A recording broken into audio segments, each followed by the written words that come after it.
ಎಲ್ರಿಗೂ ನಮಸ್ಕಾರಗಳು. ಇವತ್ತು ನಾನು ಧ್ಯಾನ ಮಾಡೋದ್ರಿಂದ ನಮಗೆ ಏನು ಲಾಭ ಆಗುತ್ತೆ ಅಂತ ಹೇಳ್ತೀನಿ. ಧ್ಯಾನ ಮಾಡೋದ್ರಿಂದ ನಮಗೆ ಮನಸ್ಸು ನಿರಾಳ ಆಗುತ್ತೆ. ತುಂಬ ನಮಗೆ ಮನಸ್ಸು ಯಾವಾಗಲೂ ಕಂಟ್ರೋಲಿಗೆ ಬರೋದಿಲ್ಲಲ್ಲ, ಅದು ಕಂಟ್ರೋಲಿಗೆ ಬರುತ್ತೆ ತಂತಾನೆ ತುಂಬ ಧ್ಯಾನ ಮಾಡ್ತಾಯಿದ್ರೆ. ಆಮೇಲೆ ನಿಮಗೆ 7 ಚಕ್ರಗಳು ಜಾಗೃತವಾಗ್ತವೆ.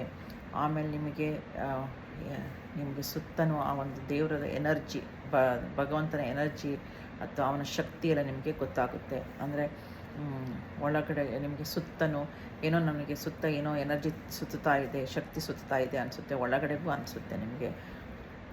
ಆಮೇಲೆ ನಿಮಗೆ ಬಣ್ಣಗಳು ಕಾಣಿಸುತ್ತೆ. ಆಮೇಲೆ ದೇವರು ಕೂಡ ಕಾಣಿಸ್ತಾನೆ. ಸೊ ಹೀಗೆ ಈ ಸನ್ ರೈಸು, ಆ ಥರದ್ದೆಲ್ಲ, ಸೂರ್ಯ ಇದೆಲ್ಲ ಕಾಣಿಸುತ್ತೆ. ಆಮೇಲೆ ಎಲ್ಲದಕ್ಕಿಂತ ನಿಮಗೆ ನೆಮ್ಮದಿ ಆಗುತ್ತೆ, ಚೆನ್ನಾಗಿ ನಿದ್ರೆ ಬರುತ್ತೆ. ಇದು ಧ್ಯಾನದಿಂದ ಆಗುವ ಲಾಭಗಳು ಅಂತ ಹೇಳೋದಕ್ಕೆ ಇಷ್ಟಪಡ್ತೀನಿ. ಥ್ಯಾಂಕ್ ಯು, ಧನ್ಯವಾದಗಳು.